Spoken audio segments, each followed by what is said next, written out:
মা বলছিলাম নেক্সট মান্থে আমার কলেজ ফিস লাগবে 2000 টাকা।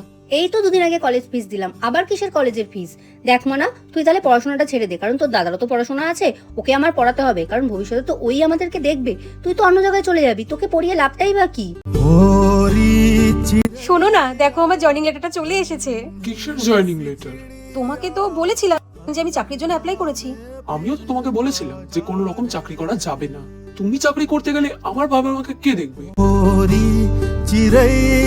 বাবু, বলছি কি, এই মাস থেকে যদি একটু টাকা বেশি দিতিস ভালো হতো। কি এত সারাদিন টাকা টাকা করো?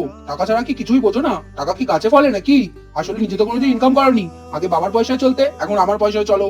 তুমি কি করে বুঝবে টাকা কামাতে কত কষ্ট হয়? अंगना में फिर आ जा